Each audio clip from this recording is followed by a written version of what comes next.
Yeah, baby, we live. We in there. We in the building. Hey, shout out to Knick Knack, Paddywhack, and Dan for that. That's classic. That's hilarious. I love those videos. Anyway, welcome to the Kinda Sleepy Podcast right here live from Charlotte, North Carolina. I'm one of your hosts, Knowledge, and I got my co-host here. Hey, yo, this your boy Tanaro Reed, Mr. A.K.A. Natty, A.K.A. helping you look better naked. You can find me on Facebook at Tanaro Reed, T-A-N-A-R-O-R-E-E-D,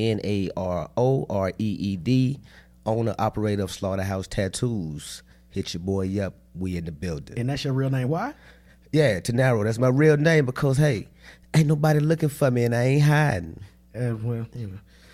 After I posted last week's episode, said child support wasn't looking for me, I got a letter in the mail. Yes. So, I'm totally just kidding. Why? The only people looking for me is the IRS. And, probably my boss. But anyway, so. He done dipped out on the day. Hey, man. No, actually, I did a full day's work today. Right on. I worked from home. I did all 8 hours. I did all 8 hours, just in case my boss is listening. I did all 8 hours. I turned in everything I need to turn in. I was on the entire time. I dig it. You got to stay logged in. And did not screw up, not one single bit, just so you know. Anyway, so let's keep it moving. Right on. Before we draw too much attention to that. So we got a couple things going on this week in the world according to black people and us. First up, we talked about Chrisette Michelle a couple weeks ago, maybe a couple episodes ago. And bless her heart, bless her poor little heart. She's still trying. She done messed around and released a song called Black Lives Matter. And I don't really know how I feel about this. Like, don't get me wrong. I'm not questioning Chrisette Michelle's blackness. I don't want anybody to take it like that. But why is she trying so hard at this point? Because, man, it's like all your fans, you know, are pretty much black people. Yeah, but man, you know, once you get kicked out the game, it's kind of hard to get back in, man. You know, so she's just trying to let the people know, look, hey, I screwed up one time, but I'm still riding for the home team. So let me go ahead and put this down on wax. Okay, so check this out. It's a couple ways you can screw up, and we still let you into the cookout, right? You know, like at this point, Don Lemon. You know, Don Lemon's been re-invited to the cookout. Remember a couple years ago, he was like, if you don't want to get shot or something like that. He said something. He was like, pull your pants up. And we was like, come on, G. Man, they the most respectable black man in history wore a suit and became president of the United States, and they still treated him like crap. So you think pulling your pants up gonna stop people from hating us? They ain't gonna stop people from hating us, you know what I mean? But you know, Don Lemon been talking that talk lately. You know what I'm saying? Don Lemon been on his thing. So I can't be mad at Don Lemon. You know, so he's re-invited to the cookout. Who else? We never sent Dennis Rodman home from the cookout, despite the dresses and the weird stuff and kicking it with Kim Jong. Yeah, you know, Dennis like that. Hell? He like that weird uncle, man. Yeah, he like that. You know, you let him sit off in the corner. You don't let the kids go talk to him and play with him, but he gets to play.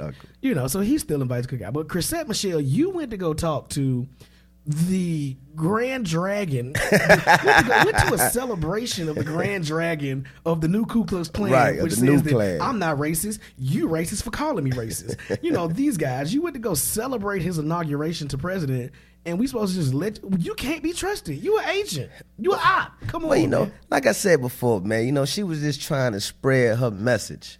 Of love and unity through music. Didn't nobody ask her black ass to spread no music? She should shut the fuck up. Yeah, she should have just stayed out the way. You know what I mean? Should have stayed out the way, Chrisette. Exactly. She should just shut the hell up. Like that's how I look at it. But now she has a song called Black Lives Matter.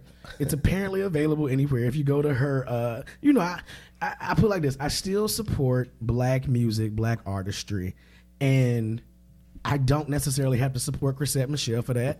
She has a video on YouTube with the lyrics and everything. I haven't listened to the whole song. I'm not going to say it's trash.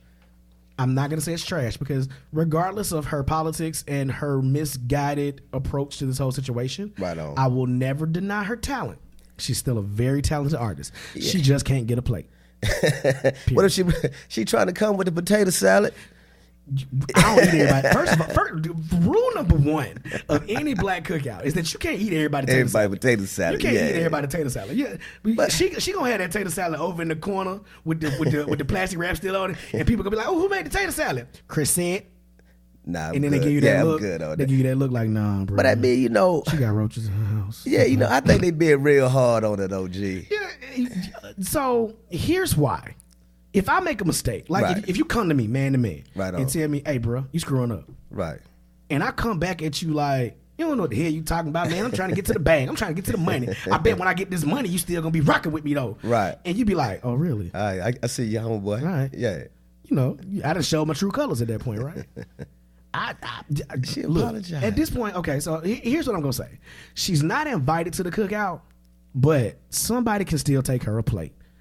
You will not be banned from the cookout. Yeah, we ain't gonna let you anymore starve. for taking her a plate. Like that's how we gonna do it at this point. Because you know, she definitely ain't being supported by the people that she thought was gonna look out for. Like how much they said she got paid like 6 figures for that. Right. And I mean, okay, Right. so and people's like, were you mad at people that sang at President Obama's? No, because President Obama wasn't a Right. racist. He's not a racist. You feel what I'm saying? It's a whole different. Are you? When people ask me stuff like that, I'm like, are you stupid? Clearly, you the child left behind that George Bush was talking about. So, you know, this in kindergarten twice. right. You know what I'm saying? His birthday late. No, his intelligence was late. That's what that was. His birthday wasn't late. Shut up. Yeah. Speaking of on the other end of stupid things that happened this week. So we talked about something, you know, stupid from a black person. We got to, so since apparently if you don't do the same thing for white people, you're racist in 2017. that's I think what that's it the is new now. rule. That's the new rule, right? Yeah. I guess that's what it is. Let's talk about some Caucasian foolishness. I saw this article and I immediately said, really? So there's a man in Florida. His name is Adam Wheeler. He now goes by Jadu. By who? Jadu. J-A space D-U. So he done went from Adam Wheeler to Jadu. And he is now claiming, he says he considers himself to be Filipino. He says he considers himself to be from the Philippines and drives around in a tuk-tuk. What the hell is a tuk-tuk?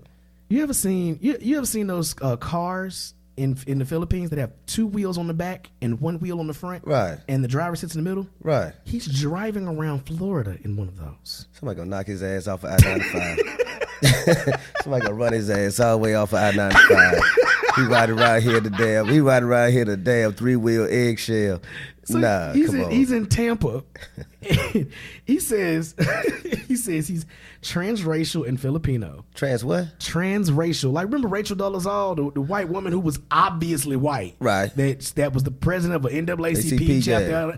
I'm like, okay, so clear, and she was in Spokane, Washington, I think. Right. Now I know some people from Washington. Shout out to my folks up there in the Pacific Northwest.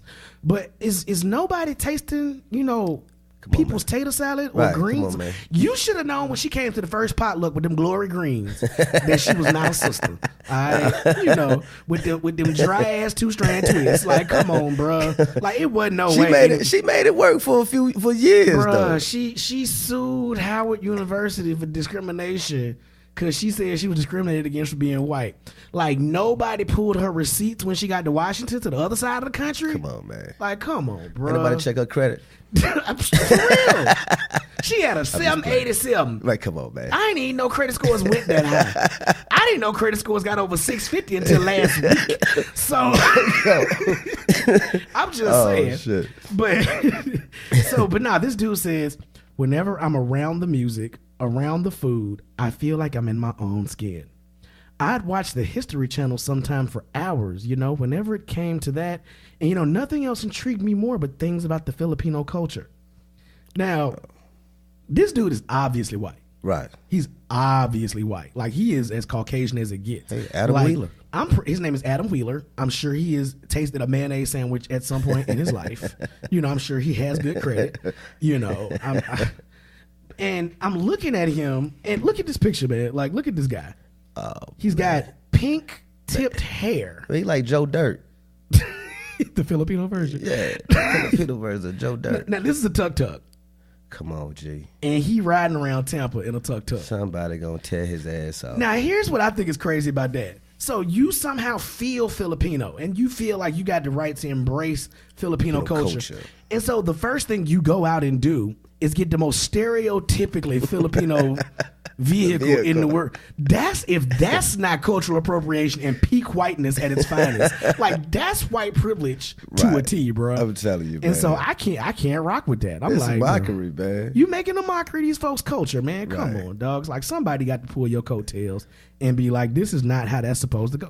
That's not how this works. Right. I'm trying to tell you, embrace the culture. Okay, cool. But as far as saying that you have transcended gender and you're no longer race, transcended your race, race. Excuse me. So you're no longer Anglo-Saxon anymore. You are now Filipino. I think I want to be a ninja. Can I transcend? I mean, can I? Is that a race? I mean, so. I just want I'm gonna make up my own. I want to be a ninja. I love swords. I got a robe. Get a mohawk. Go put it in a ponytail. That's what I'm gonna do. Hey, if he can do it, if Adam can do it, why can't I? Because you're black. Oh, and it's obvious. So I'd be a black ninja. Okay, so I just can't. You know what? I think there was black samurais back in the day. I'm not. But sure. That's crazy. I mean, nobody wants to be who they are anymore. Yeah, and my thing is, it's weird to me that I've seen all these posts recently where people are saying, it's okay to be white, or I'm proud to be white. Well, we always knew that. Yeah. Like people like, why can't I say white pride? Well, because the racists took that and made it something else. Don't get mad at us because black pride and black power was something that we use for positivity to embrace our own culture. Right. If you want to get mad at somebody for your inability to say white pride and white power without being looked at like a skinhead, get mad at the skinheads. Don't get mad at me. Right. They coined the phrase. Like, I didn't do anything to you for you to be mad at me about it. You might want to talk to those guys over there. And people like, the Confederate flag is not a symbol of racism. Well, what is it? What is it? Because I'm pretty sure my ancestors, when they saw that flag, didn't be like, oh, let's go there. I bet they have some tasty vittles. Right. Heck of those good old boys. Right. Nah, it didn't go down like that. In history was that said. Right. It never went down like that. Yeah, no. I can't rock with that. So we got through Chrisette Michelle and why she's not invited to the cookout, but you can take her a plate. I will not judge you for taking her a plate. Right. We talked about Adam and his I don't know. Transracial. He just want to be Filipino. If I got any Filipino friends out there that's listening to this, please hit me up and let me know how you feel about him driving around in the most stereotypical. I know Filipinos here in America that wouldn't be caught dead driving a tuk-tuk in rush hour traffic. I've never heard of one. Right. A tuk-tuk. People in the Philippines don't even want tuk-tuks. Right. Over here. They trying to get a Camry. Right. A Corolla. A Corolla. That's what they want. But so people's heads are exploding because of this next story, and I'm here for it. I love it. Colin Kaepernick was named Citizen of the Year by GQ magazine. Right on, man. And all of a sudden, I sometimes the first rule of the internet for me is don't read the comments. Right, don't. I do not read the comments. I mean, it's be the most ignorant shit you ever gonna see. Exactly, and I get really annoyed by that. And sometimes I take debate. I'm not gonna lie. Sometimes I get annoyed and I take debate. I'm not gonna lie about that, but I watched people get so upset. They was J.J. Watt raised $37 million for Texas, and this guy gets Citizen of the Year. I'm like, well, okay. So first of all, it was a natural disaster in Texas, right? Which means people were going to give money anyway. J.J. Watt did exactly what Colin Kaepernick is doing. Right. He used his platform and his notoriety to get people help, and that is noble. And we applauded him for that. Right, no we doubt. appreciate that, no doubt. But Colin Kaepernick, despite all the criticism he's taken, right, despite the fact that he's no longer in the NFL and has been blackballed, despite what people are saying it's his talent. Well, he's statistically better than 15 quarterbacks in the league. Exactly. So, you got all these excuses for him, and he's taking his own money. Bingo. $800,000 of his own money and reinvested it in the community. Like, he's got the Know Your Rights camp. He's giving stuff to Jake. I think he gave $34,000 to J. Cole's Dreamville Foundation that helps the Fayetteville community and underprivileged kids here in North Carolina. And he's taking his own money to do this, and he hasn't. And you've never heard him say a mumbling word nothing about any of the criticism he's taking. Like, people are like, he's just doing this for yada yada yada. I'm like, y'all making all this up. Like, just admit you don't like him because he's a black man standing. Yeah, he's standing for a cause. Standing for a cause, and a lot of times when you stand on your own 2 feet, people don't like to see you like that, man. Nah. And he's doing exactly what he said he was going to do, and he's standing behind it. You know, and a lot of times people don't want to see you doing that, man. And, you know, you continuously moving forward. Like you say, he take all the media backlash on the chin. Right. Take it on the chin, man, and he keep moving, keep pursuing in what direction he want to go in. Right. And it's a threat to a lot of people. You know, what I realize is that people don't like, it never was about, you know, people like, oh, it's disrespectful to the troops. First of all, as a veteran, right, come on, I wasn't disrespected. You know, I'm a third generation veteran. My granddad was in World War II. My dad was in Vietnam. Right. You know, I went to Iraq. I've also been in Afghanistan. My son's grandfather, you know, he was in Iraq and Afghanistan. I think he went to Desert Storm as well. Right. You know, so he's a retired sergeant major. You know, I come from a family full of people who were in the military. My uncle retired, you know, from the Army, and all of us, every single one of us, black men. I have another cousin that retired from the Navy. Every single one of us, black men, that have joined the military, that have, you know, served our country and come home. A couple of people in my family have retired. My dad got 2 Purple Hearts, all that. We've come home and still faced racism. Bingo. That's more disrespectful to the troops than anything else, you know? And it's crazy to me that people are like, oh, well, it's about the people that died. I'm like, what about the vets that are still alive? Y'all don't care about veterans. Right. People only want to use veterans as a talking point when their feelings are hurt. This is not about veterans. Not at all. This is not about that flag. This is about your feelings being hurt, because you have more love for that flag than you do for the people in this country that just happen to be of a different color. That's it. That's what it boils down to. So since your feelings hurt, you hate that man. Yeah. Oh, they hate him. Yeah, he's a symbol. He's a symbol of everything that they despise. They hate that man, and I just it doesn't bother me. I didn't not expect it. I mean, at this point, I've expected people to just, you know, do what they do. Yeah. So it's just ridiculous. I'm proud of Colin Kaepernick. I'm happy for him. I mean, my hat is off to the guy. I'm happy that he's getting, you know, the recognition that I believe he deserves for what he's done in the community. Exactly. And, you know, it was funny. I was looking at one website, one article about it, and this guy said, well, why is it he concerned with being in a community, in communities like Chicago, and why isn't he addressing, you know, crime in the inner city and stuff like that? You know, he should be really, if he really want to make a difference, he should be down on the ground, you know, working in the community. Oh. I said, oh, so you mean like, you know, donating $800K of his own money, starting a camp and actually talking to these community rights organizations and traveling around the country to work with these kids? You mean stuff like that? He should be doing stuff like that, right? Yeah, right. Would that give him the right to be Citizen of the Year? And then I posted a link up under it. The dude blocked me. And you know it's gotta happen, man. When you support, your view with facts. What else can they say? That. Yeah, man, it's terrible, man. But I mean, you know, like I said, at the end of the day, blunt. I mean, just blatantly, man. Let the man live, man. Let him do what he's doing. Let him be supportive of who he want to be supportive of. And if you don't like it, hey, you can easily look the other way. Absolutely. You can easily look the other way. What was the meme that said, you know, if you don't like Colin Kaepernick and all the other NFL players kneeling for the flag, why don't you ignore it just like you do police brutality and issues and everything else. And everything else. Just turn a blind eye to it. Turn a blind eye. Exactly. You know, if it's bothering you that bad, don't engage it. Right, exactly. Any other time we complain about something, y'all just ignore it. Yeah, sweep it under the rug. You know, I mean, think about it. Terrence Crutcher got killed, shot in the back in cold blood by Betty Shelby. And now Betty Shelby has her job back and all that. And they just completely ignored that. Yeah, you know, just... He should have did what the officer said. Well, maybe the officer shouldn't have shot him in the back. In the back, right. How about that? You know. But like you say, they ignore the obvious. You know, it's about feelings. And oh, my feelings are hurt. Oh, poor baby. Man, fuck them. They have your feelings. Nobody care about your emotions at this point. Let's move on to something else that's somewhat hilarious to me. It's not hilarious to me. The response from somebody else was hilarious to me, and we'll get into that in a second.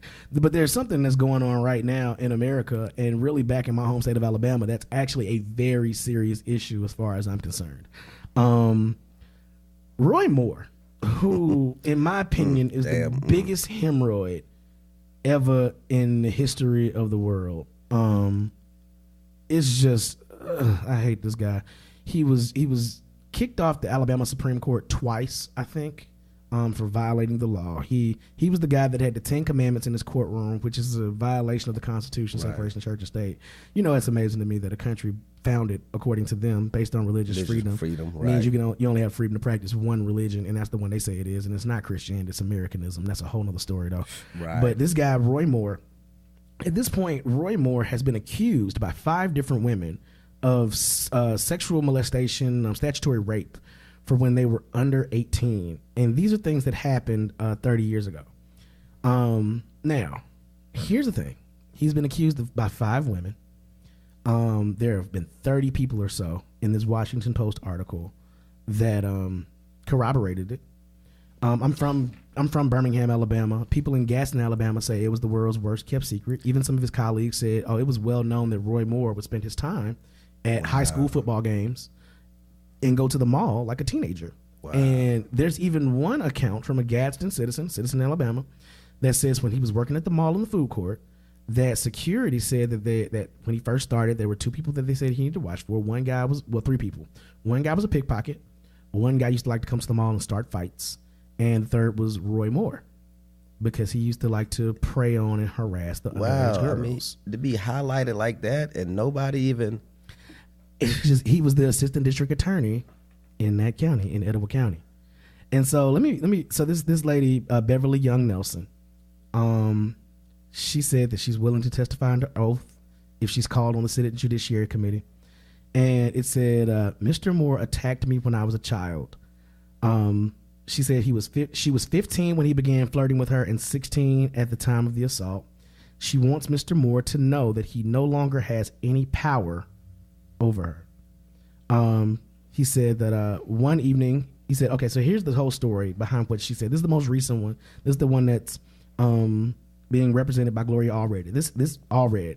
He said, first of all, Roy Moore, he has the worst PR team in the history of the world. He had a press conference and said, I don't know this young lady. I don't know the restaurant that he works at. But in December 1977, that she worked at, in December 1977, he wrote an inscription in her high school yearbook. Bruh, if she got receipts, you definitely know her. Right, come on now. But he says, and what he wrote in her high school yearbook said, to a sweeter, more beautiful girl, I could not say Merry Christmas. And he signed it, Roy Moore, DA, District Attorney. Oh, come on, man. But he don't know her. Now, one evening after she gets off work, he said that he offered her a ride home. Instead of taking her home, Moore pulled his car behind the restaurant and began to attack her. She said, Mr. Moore reached over and began groping me and putting his hands on my breasts. She said she tried to open the car door to leave, but Moore locked it and continued to grab her. He began squeezing my neck, attempting to force my head onto his crotch. I continued to struggle. I thought that he was going to rape me. She said she began to cry and beg him to stop. At some point, he gave up and then he looked at me. He said, you're just a child, and I am the district attorney of Etowah County, and if you tell anyone about this, no one will ever believe you. That's sad, G. Now, keep in mind what I just said. He did all this. He wrote in her yearbook. He gets on his press conference later that Monday and says, I don't even know the woman. Nigga. Come on. Nigga. Come on, man. Like, come on. Come on, Roy. Right. You cowboy Roy. You got to chill, bro. Like, come on, man. Now, it's in black and white. It's in black and white. And I now it's just crazy. It's absolutely nuts. Now, here's the thing. She said, I would probably have taken what Mr. Moore did to me to my grave had it not been for the courage of 4 other women that were willing to speak out about their experiences with Mr. Moore. Right, salute to those ladies as well. Absolutely. Now, he's running for a United States Senate seat, and he's running as a Republican. And as everybody knows at this point, Alabama is probably the most Republican state in America.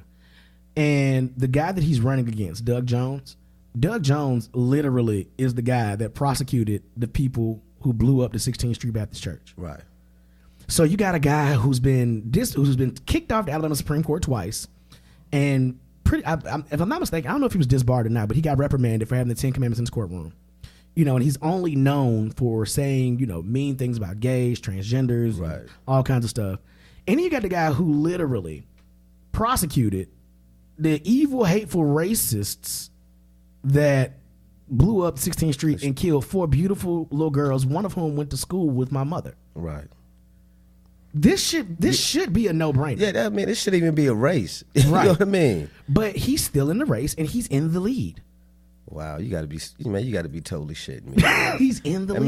mean, when That's is America gonna wake up, man? That's crazy to me. Yo, that's just, man, that's totally just mind-boggling. Now, here's the thing about this, and this is something that, I don't like to talk about, rape, sexual assault, molestation, because, that bothers me. I've always hated stuff like that, and I felt very strongly about that, and I feel like those people should be put to death.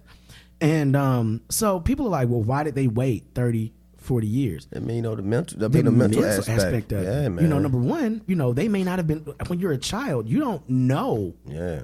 You get threatened like that, and the way that people are saying, well, they lying or they treating them like this, that's the reason that a lot of these women don't come out and admit stuff like this. Right. And so my thing is, I've always said this, if a guy will prey on one woman, he's probably preyed on more. Oh, yeah, most definitely. And so now we've got 5 women, 30 witnesses in a whole town that says the world's worst kept secret, and people are still like, oh, this is about politics. No, this is about him being a pervert. That's about a character. It's about his character. Character. Yeah, man.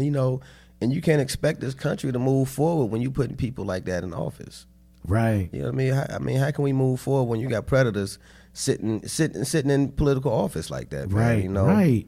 And so you mean to tell me that this guy is about to be a United States senator, one of the more powerful people in this country, one of the most powerful positions in this country, and he's got character flaws like that? Now, John McCain, shout out to John McCain, he's asked for him to step down. Mitch McConnell, who I can't stand, who I think deserves to be, flogged and drugged through the streets of Kentucky. He's also called for Roy Moore to, cancel his bid and step down. Right. All that. And it's only the right thing to do. That's it. You know what I mean? Because at the end of the day, face the music, bro. Right. We got to be more aware, man, who we put in office. And think about it, man. This man was a judge. Right. Which means you telling people to face the music. You're giving out consequences. Handing out sentences. And you've never faced them yourself. Right, man. That's sick. Hey, welcome to America. That's sick. Now this is what I was gonna say was funny. So this guy, Sean Hannity, who I think is the worst excuse for a media pundit ever in the history of the world, defended Moore to a certain degree. Yeah. All right. Defended him. Yeah, Right. Defended him. That's the best way to put it. Defended him to a certain degree. And, was talking about the women and stuff like that. And it was kind of ridiculous, And so what Keurig, the coffee maker company, Right. said that, this isn't cool. We're not going to be doing this. We're not going to continue putting support behind Hannity and any of that. It's not cool. We don't like it. Don't want to do it. No, we're cool. We're not going to support this. We're not going to support somebody who defends pedophilia. Exactly. And so all of the snowflakes, all of these right-wing snowflakes got so upset, and they started posting videos of them smashing their Keurigs. Who cares? Like you went and paid $100 for a whole ass Keurig. Right. And now you going to post pictures and video of you smashing your Keurig. Yeah, your own shit. Take that. you take that, Keurig. Yeah, We're never going to buy from you again. Now, Keurig's like, well, you already paid for the right. coffee maker. If We you got the bag already. Y'all know we make K-Cups. They call K-Cups for a... You still got to come shop with us. Yeah, we got the bag already. You know what I'm saying? Like, now watch. They going to forget about this in a couple months and be like, I need to get me another Keurig. Right. Let me go get me one of them Keurigs. So look, or somebody go give them. They bought it twice. I'm buying somebody a Keurig for Christmas. So if you want a Keurig for Christmas, hit me up. Let me know if you want a Keurig. A little gag gift. I'm buying one person a Keurig for Christmas just to give a shout out to Keurig. And I really mean this. So if you want a Keurig, please comment up under the video. Let me know you want a Keurig. The first person to comment, I'm buying you a Keurig. And I'm not going to buy you like the cheap Keurig that you got a hand crank or something like that, or you got to put batteries in. I'm going to buy you the real Keurig. Yeah, the good old electric that you plug in. You got it. Yeah, just the one that you plug in. Yeah. Makes it happen. I'm not going to give you the foot pump Keurig. You know what I'm saying? I'm going to give you the real Keurig. So I'm buying somebody a Keurig for Christmas. But, they were smashing the Keurigs. Now, I don't know have you ever seen Office Space? Yeah, man. You remember when they went out there and took that fax machine and was beating the hell out the fax machine? And they was playing "Damn It Feels Good to Be a Gangster." Yeah. on the video. On the video. Yeah. Well, some of these snowflakes decided that they wanted to, do the same thing. They played "Damn It Feels Good to Be a Gangster" by the Ghetto Boys, Willie D, Scarface, and Bushwick Bill. 3 black guys that they would probably clutch their purse out their doors if they ever walk by them. But you're gonna smash a Keurig because to the Ghetto Boys. To the Ghetto Boys. Yeah, and so funny. he said, Willie D said, he told Time Magazine that the song doesn't. So this guy on Twitter, he was the first person to smash the Keurig with "Damn It Feels Good to Be a Gangster." So Willie D told Time Magazine he shouldn't have used that song because it's our shit and we don't fuck with him. Shout out Willie D. Talking about Sean Hannity, he says he shouldn't have used that song because it's our shit and we don't fuck with him. We don't like what he stands for. We don't like what Fox stands for. We don't like what Sean Hannity stands for. We don't like what Roy Moore stands for. Why listen to our music when we fight for the little guy? Right. We're fighting the very system he's trying to uphold. Now, shout out Willie D. He said, so when they asked him what song he should have been played, the Willie D said, "We don't have the song, but I could write one called Go to Hell." It would be a song about his division, his hypocrisy, and his double standards. Bingo. And then he said, talking about Roy Moore, he said, "You want to be a politician? Don't be a fucking rapist. Those things don't go together. Right. You don't want those allegations, then don't be violating women." I mean, it's that simple. It's that simple. It's not hard. Now, here's my thing. The hypocrisy is just so crazy to me because not only are you smashing your Keurig because this company said, "Yeah, we not cool people defending pedophilia," but you doing it to a song for people who you don't really care for either. Yeah, you doing doing it to a song with the same people you oppressing. The Ghetto Boys, bruh. Hey man, anything for attention. You know what? I think it was Albert Einstein that said there are 2 things in this world that are infinite, that we think are infinite: the universe and human stupidity, and we're not sure about the first one. I'm trying to tell you, but stupidity, it runs rampant. Yeah, we see it every day, man. I heard somebody tell me one time, you can't explain stupid, you can only identify it. That's all. So nothing about this makes sense. Nothing. That's literally, that's quite possibly next to that dude that's transracial claiming to be Filipino. That's quite possibly the dumb in his tuk tuk. In his tuk tuk. Hey man, I'm about to give me a tuk tuk, bro. Man, if I see you in a tuk tuk riding around the QC, you gonna kick me smooth. Look, I'm trying to tell you, we ramming your shit off of North Tryon. We flipping that shit all the way over, man. See you in a tuk tuk around here. I'm trying to. You know what? I'm gonna see if I can't find me a tuk tuk. Man, don't. I'm gonna find me a tuk tuk here in North Carolina. Let me see your. And you know what? I'm be CIAA. Oh, yeah, it's a wrap. I'm about to say, see you around town, CIAA, the tuk tuk with the tinted windows on 22s. I'm gonna be in a tuk tuk on 22s with some goals. Talking about I'm transracial. Yeah. I'm Filipino. Right, I'm Filipino today. Right. And I'm gonna have a vote for Roy Moore bumper sticker. You know what I'm saying? You going down. Exactly. You going all the way down. But I do not understand it. Roy Moore, I mean, what is it with people trying to excuse pedophiles? Like, I think it's okay. So first of all, it's crazy as hell that all these people are defending Roy Moore and saying, well, Roy Moore is a man of God. I don't know anybody in the Bible that was accused of rape. Right, man. At the end of the day, where is your basis of defense? Right. Where are you claim to be about values and morals. Well, where are your morals and values? This dude is accused of rape by 5 different women. Now, my thing is, if it was one woman just out of the blue, I wouldn't agree with you. Right. But I could see where you would doubt it. But when you have 5 whole entire women, and then you got a whole city that you've been infamous for being a predator. Right. Your hometown ain't even riding with you, bro. Come on, man. Like, come on. Like, where's the defense come in at? I don't see it. I don't understand it. Like, you got to take that L. I mean, for real. I mean, like, and what type of individual you have to be in order to even stand behind such actions? You got to be a sick, twisted, demented individual to defend. To even defend that kind of stuff, man. Especially, like, because everybody ain't lying on you. I'm gonna tell you, my grandma say, look, 2 people don't tell the same lie. It got to be some truth to it. Right. You ought to be. So, hey. And so you got 5 at this point. You got 5. Now, if you heard somebody running around talking about, knowledge sell crack. You hear one person say knowledge sell crack. Like, man, get the fuck out of here with that. Man, come on. Look, I'm a little dude. I'm not going to prison. Right. I'm chilling. Crack giving you football numbers. No. Right. You know. Now, if you heard somebody say, well, you know, I saw knowledge at Onyx. And then, maybe. I can see that. And then you hear somebody else say, yeah, I saw knowledge at Onyx, man. He had a 10-piece lemon pepper.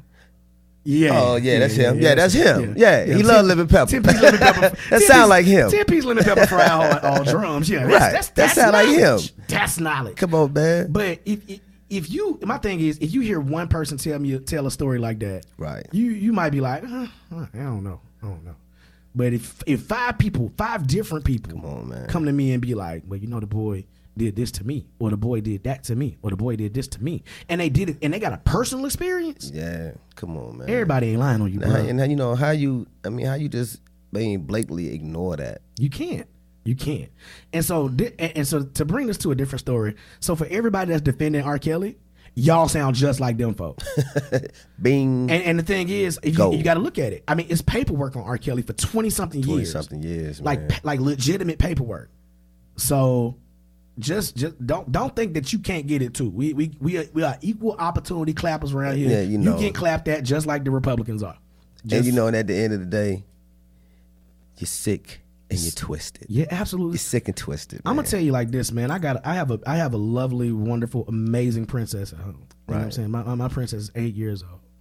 And if my princess turned 14, let Ann 20, 30, and grown man. I'm trying to tell you, man. Look at my daughter the wrong way. Bruh, man, you all right? It's off with your head, man. It's off with your head. Now, I'll gladly do the time for that. Yeah, no doubt. I'll gladly do that. I'll be like, I'll go to the police and like, so which jail y'all sending me to? I just want to know where to send my commissary money. Yeah, let me go ahead and log in. Yeah, you know, I'm just trying to figure it out, you know.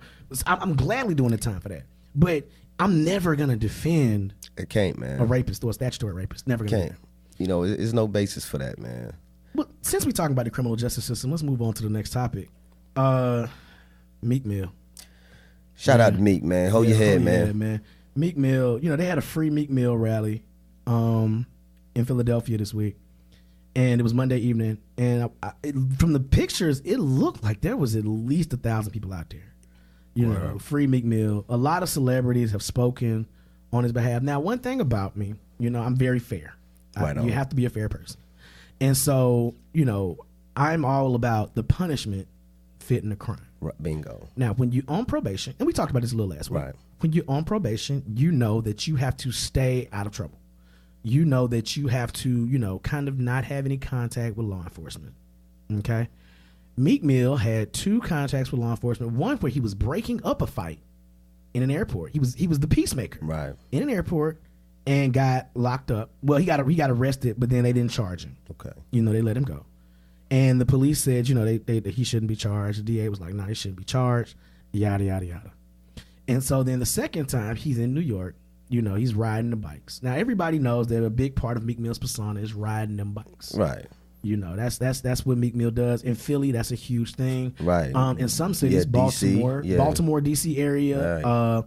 Certain parts of Philly, certain parts of New York, parts of Jersey, you know, it's an entire movement where, you know, we watch 12 O'Clock Boys and we see, you know, what looks like a wild bunch of kids. Right. But the entire movement is called Bikes Up, Guns Down. Bingo. And so it's a way, you know, it may be a nuisance, but at least they're not killing each other. Bingo. You know, they're not in the streets, you know what I mean, laying each other down. Right. You know and so the young boy was up there in New York and he was riding a dirt bike and popped a wheelie. A police officer saw him. Arrested him. They was like, oh, he just popping a wheel. Yeah, well, you know, he didn't get no charges for that. But this judge, you know, violated him. You know, which I'm not gonna sit here and pretend. I think being arrested, having contact with law enforcement is a violation of probation. The one time I got in trouble, I was only on probation for 6 months, and and I had a suspended sentence. Right. So you know, I stayed away from the police for 6 months. You know, you lay low. But he's doing on a probation going on 10 years now for a drug charge, nonviolent drug charge, and now he's about to do 2 to 4 years for something that the DA and the police officers were like, no jail time, he's good. Right. So. It's a traffic violation. The punishment should fit the violation. You know what I mean? That's a traffic violation, man. You know, when you're dealing with this criminal justice system, man, you know, and even when you're dealing with parole and probation, man. You know, that's basically indentured servitude, man. Right. You know, they string you along, and you know, you got to pay them for this, pay them for that, and you know, in one wrong move, they can go ahead and give you a sentence, like you say, that doesn't even fit the crime. Right. That's a traffic violation. I mean, nobody was endangered. Right.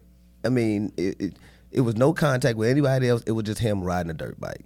Come on, man. So the thing 4 is, years for that. Here's what's crazy. So, you know, now the FBI is involved. Should be. The FBI is looking at the judge. Should be.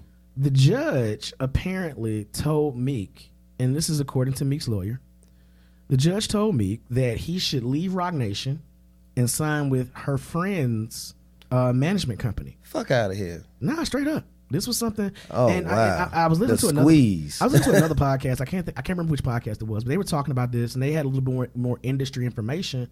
But you know, the guy was like, you know, hey man, I didn't want no part of that.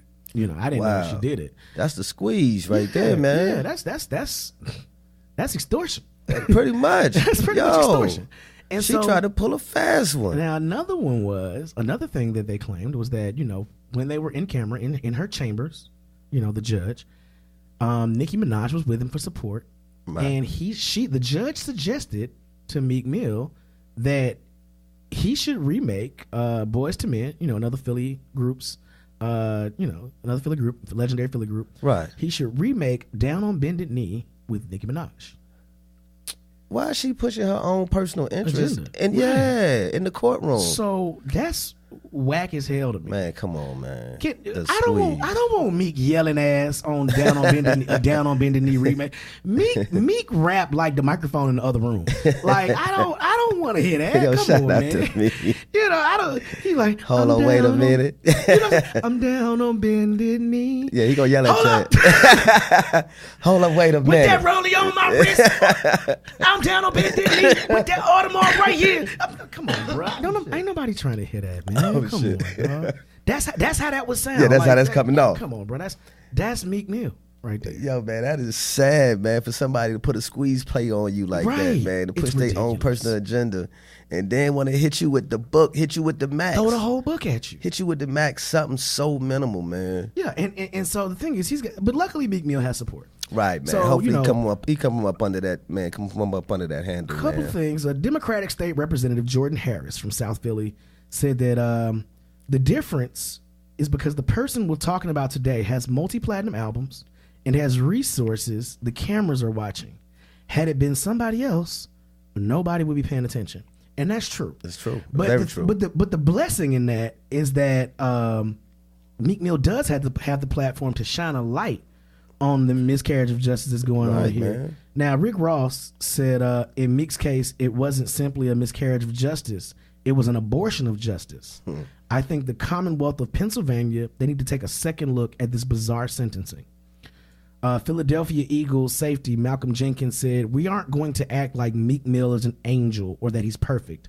He's a man. Right. A man who has made some mistakes, and for 10 years, he's paid for those mistakes. I mean, when does it stop, man? Yeah. Dr. J even addressed the crowd. He said, I've only met Meek Mill once, but he knows my son, Julius III, and he knows my friend, Michael Rubin, and they believe in Meek. As we rally today, because we all believe in him, and that the punishment bestowed upon him is excessive, it's cruel, and it's motivated by unsavory circumstances. So this practice of jailing people when you feel like it against the recommendation of your own constituents, and in this case, it was a district attorney and it was his own probation officer. Right. That's got to stop. Recuse the judge and let justice prevail. Now, when Dr. J speaks, the legendary, you know what I'm talking about, Dr. J speaks, you gotta, if you in Philly, you gotta listen, man. Yeah, I mean, you all live. Philly, Dr. J was Jordan to a certain generation. Yeah, you know, man. the way we look at Jordan, they look at Dr. J. If Dr. J, I remember when Dr. J was retired and Converse still dropped some shoes for him? We still rocking them. I'm trying to tell you, if them things come back out tomorrow, I'm copping a pair. I'm still a Dr. J fan, but Dr. J, that was a very poignant thing, man. That's a good look, man. He knew that the district attorney and the probation officer was like, yo, this is foul. Yeah, come on, man. 2 to 4 years. Let that man cook. You already put him on house arrest, so he had to cancel all these dates. And a lot of artists make their money off show money. Oh, yeah. show money, you know what I mean, appearances. Right. And so for him to have to cancel appearances and cancel shows, I know one of the guys on Joe Budden's podcast, he does this thing, Henny Palooza. Right. And they go to different areas, and they said, one time they did Henny Palooza, and Meek was supposed to have the venue after him, but he couldn't come because the judge put him on house arrest. And, this is how this guy makes his money. Now, Meek wasn't out here, like, Meek do a lot of rapping, but Meek wasn't out here causing no problems like that. He ain't out here thugging. The worst trouble Meek got into was that beef with Drake. You know what I mean? And he got bodied by a singing nigga. Yeah, so that's music. That's industry beef. Right. And he's and now I gotta admit that next album he dropped after that beef with Drake. That he kind of lit the flame up under the boy. He took so many L's. He had to have a W.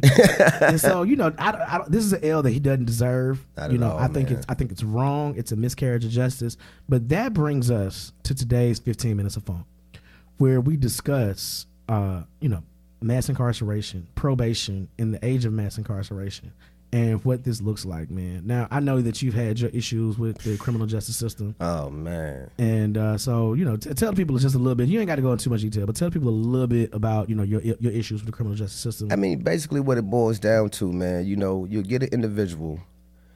And the individual, okay, now, if you're wrong, okay, of course, you know what I mean? You have to go ahead. You got to lay down.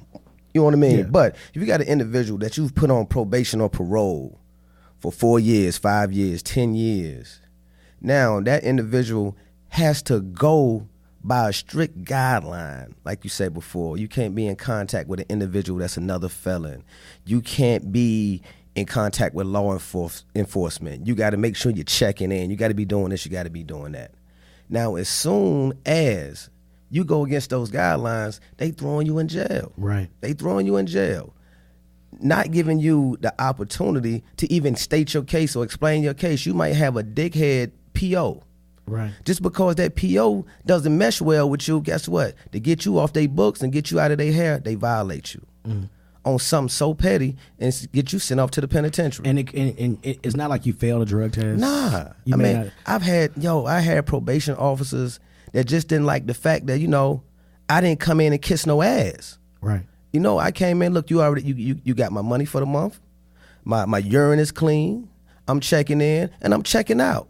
But they want you to sit there and kiss ass and you have individuals that's not gonna do that. Right. If I'm going by your guidelines of parole and probation, I don't have to come in here and make you feel good about you doing your job. Right. But you'll get probation officers who don't dig it. Right. They want you to come in, they want you to be on bended knee, and when you don't, okay.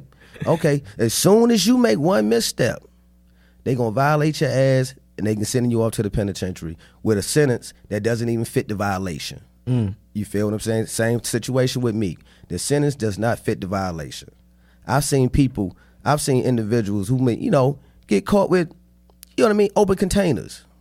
Open containers, which is, that's a fine, that's a ticket. But they get violated on parole or probation. Now, okay, so let's take that example. Right. So you get violated with an open container in the car. Right. Now you're not supposed to be drinking and driving. So you made the decision to do that. Right. So the violation is coming, and the violation is coming. Right. The punishment should match the violation. The violation. That's what I'm saying. So if you do for something like that, some guys who and what I always go back to nonviolent drug offenders because those are the ones that seem to catch the most hell. They get the worst system. You got a nonviolent drug offender who gets pulled over and it's an open container in the car. Right. And so he may get sentenced to 5 years. And probably happened. They don't even look at the fact that individual might have been on parole or probation they might have got parole or probation for 5 years. They might have been on it for 4. Right. Completed 4 years of parole or probation. Now they got to go lay down for 5 on top of that. Come on, man. And so the thing is, but if the punishment fit the crime, and you knew you was on probation, got pulled with it. Now, one thing I know about people that's on probation that have been through the criminal justice system, they have no problem accepting the consequences of their actions. Right. Of course, they always say it's no guilty men in jail. But at the same time, if you've already been through that and already come out of it, if you do something to mess up, a lot of times they know what to do. Yeah, the repercussions of it. If they caught, 60 days, 90 days, they'll be like, all right. Yeah, you know what I mean? Boom. I'll take that. I can rock with that. I knew I was wrong.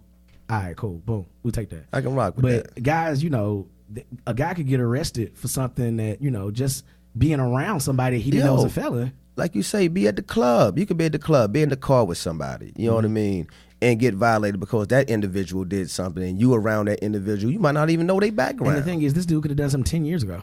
And you never know. And y'all never talked about that. You never know. And y'all homies and y'all go to the club, y'all never talked about something he did 10 years ago. Right. And he gets pulled over and he catch a pistol charge. They run you, find out you on probation. Oh, you with this cat? Okay, now look. Well, that's a violation of your probation. And you like, what? And the thing is, people like to think that we cherry picking examples, but no, these are things that happen. That happens, man. Happen all the time. That's why anytime, man, I'm in the car with somebody that gets stopped, they ask me, I'm like, oh, that's my Uber driver. Fuck that. I don't know him. That's my Uber driver. Well, I keep a Uber sticker in my backpack. So when the police, I just slap it in the back window. That's my Uber driver. I don't know shit about this individual. Show me the app. Man, you just put it outside. I don't know. Right. I don't know how you got here. Hood Uber. You know what I'm saying?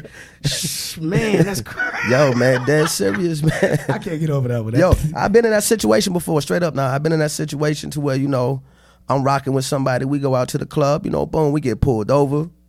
He got a hammer in the car, and I'm looking at him like, nigga. You know that's your hammer, right? Right. I'm looking at you like, nigga. I'm losing my breath and everything, you know what I mean? But if that individual wouldn't have stood up and say, nah, that's mine. Right. That would have been my ass taking that ride. Right. And one thing about me is that, whenever you with me, right. And everybody that knows me knows that I'm a gun guy. I like firearms. Right on. I got 2 or 3 concealed carry permits, all that. I make sure all my stuff is legal. I'm not gonna ever put you in a situation like that, but you got to keep people around you that's willing to not put you in a situation like that. Because a lot of guys, and I think another thing with Meek, and this is something I feel like a lot of guys who are on probation, on parole, need to be aware of. Yeah, the circle you keep aware of who you're around, because some people will drag you down and then let you drown. Oh yeah, most definitely, man. They'll drag you down and let you drown, and then look at you like you crazy when you like, nah, I don't fool with you no more. Yeah, that's why, man. I hang around my penitentiary support group. I got a support group like everybody I rock with. They done time, right? So ain't nobody trying to go back. No. So anytime we go out, I might get out of pocket, or somebody else might get out of pocket, but everybody else looking like, don't do that, dog. Come on, man. Yeah, come on, dog. This shit gonna lead to. Yeah. So that's why I call it our penitentiary support group. Be like, look, man, I got my old lady at the house. Right. She making meatloaf tomorrow, G. I'm trying to wake up next to her. Right. Not your ass. Okay? I'm telling you, so we check each other. I'm not going to the bullpen tonight. Not tonight. Not tomorrow. And we check each other like that. You know what I mean? Because we all went through that situation. Right. And you need somebody to hold you accountable. You know what I'm saying? And the thing is, I know a lot of times as black men specifically, some of our instincts, some of our proclivities when we're in certain areas, certain environments, around certain people. Right. And I think this is not just with black men, but anybody, it leads to a certain amount of hyper-aggression. But the thing is, we're hyper-policed at the same time. All the time, so man. We can't do shit. Our consequences aren't going to be like other people's consequences. Right. I get to fighting in the club. The police get there literally in 20 seconds. Yeah, it's like SWAT. You go to Valentine, they get to fighting in the club. Man, look. I done seen fights go on in certain places. For damn 45 minutes. You sitting here like, these things are still scrapping. They throwing beer bottles. I know he exhausted. Look they tearing the club up. And you always got that one guy that one guy who feel like he can take on everybody. Like, come on, it's terrible. Like come you say, they throwing tables, they flipping over the whole fucking club, and then they got to yell out their football team. War Eagle. Wait a minute, bro. You are fighting. They shot at their high school team. Tide. Wait a minute, bro. I'm a Bama graduate. I'm not. No, don't put us in this. We ain't got nothing to do with this. Okay, And it's but the thing is, I do not care for. I got friends who are on probation. I got friends who've been on parole. I had a friend. I'll tell you a story. I got a friend that called me last night. I think he's on unsupervised probation, if I'm not mistaken. Okay. And I don't know if he's going to get violated. He called me. He said, "Man, I want to know what you think about this." He has a partner who, dibbles and dabbles. His partner's never been arrested. His partner's never gotten a felony, anything like that. His partner dibbles and dabbles in certain things. You know what I'm saying? And his partner, was texting him, and they were talking about buying a car, right?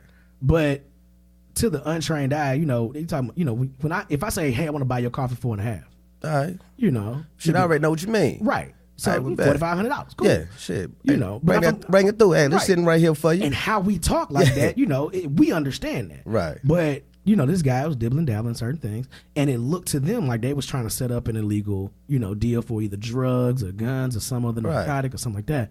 And so this guy got arrested, and they confiscated his phone. Oh shit! And so my homeboy, was like, yeah, man, they came and picked me up from work, bruh, and they talking about they got a warrant to search my house and all this.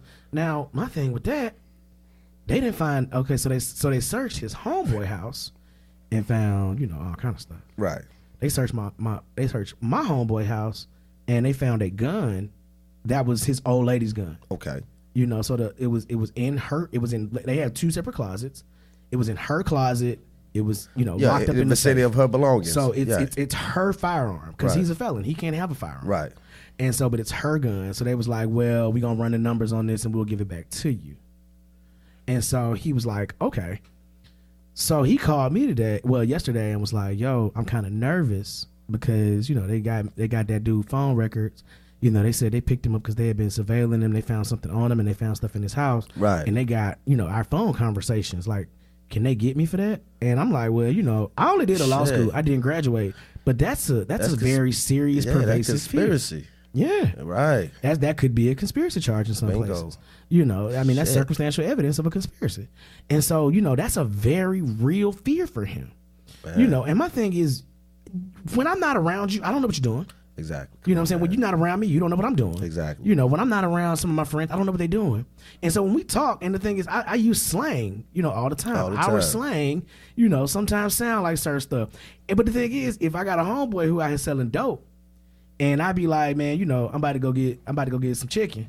Right. You be like, bet. Now, if I say something like, I'm finna hit Popeyes and be on the way over there. But I'm about to be whipping in the kitchen. Right. Or something like that. I might be cooking the motherfucking lasagna. You know what I'm saying? I could be baking. My whipping in the kitchen might be different from yours. I might it's Thanksgiving coming up. I might really be baking a pie. Right. Baking a pie. Right. You know Right. You know what I mean? Or everybody that knows me knows I like Popeyes. So if I say I'm finna go stop by Popeyes and I be on the way, to somebody who might, if I'm talking to a homeboy who might be selling dope and I don't know it might if sound the feds like, get his phone, it's like I'm finna go pick up these I'm chickens. gonna pick up these chickens. You know what I'm saying? Right. Bring them by there. Yo, that's a very now. If I was on probation, and I'm like, say I'm sitting there and I really got a 3-piece spicy, you know what I'm saying, with fries and a Coke, right? And the feds kick in the door, and I'm like, what's happening? Y'all want a leg? Right. What's happening? You want a way? We saw what you said you was going to get some chicken and come by here. Yeah, you whipping chicken? Oh, hell. No, yeah, really, right here. I got this chicken. Yeah. And I got yams. I got them yams. I got them yams too.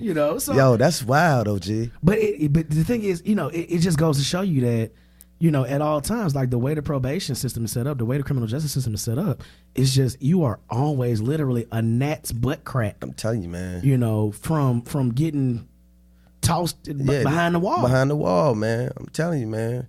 It's just, in the whole system, I'm not going to say the whole system is totally flawed, but the sentencing, the guidelines, and how they go about sentencing is just, it's just totally, it's erratic for each case. Right. You know what I mean? It's no set strict guideline to, okay, if you do this, you get this. Like, right. I mean, unless it's a mandatory minimum. Right. and we know who those disproportionately affect, the 1 to 100 laws and stuff like that, and the 1 to 100 laws was so crazy to me. You mean to tell me that this white kid with an 8-ball doesn't get nearly as much time as this dude over here with 3 grams of rock? Right. Last time I checked, one came from the other.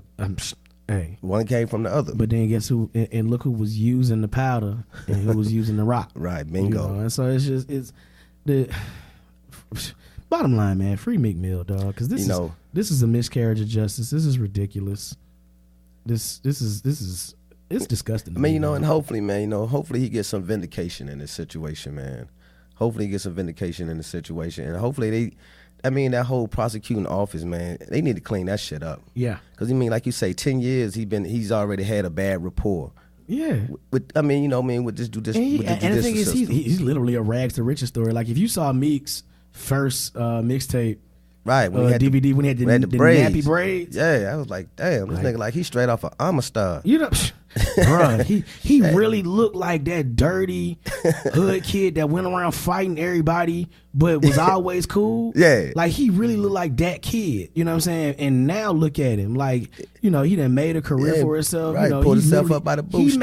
He made it out. And he's done things in the community, you know, stuff like that. Now, free Meek Mill, dog. That's all I got to say about it. Man, for real, man. Salute the real. Free. I feel like this. Free everybody behind the wall who down there, you know, who back there because they got an unjust sentencing or they got a judge that just had a bad day, man. That's what it sounds. That's what happens. What it sounds like. That's man. what happens. And it happens way more than we want to admit. That's what happens. Well, that's gonna do it for us, man. We at our hour mark, bruh. Hey. So this has been episode number 4, the Free Meek Mill episode Yeah, of the man. Podcast. Heads up, I think this episode should be our first episode on Google Play. Right on. We're already on iTunes. We're gonna be on Stitcher soon.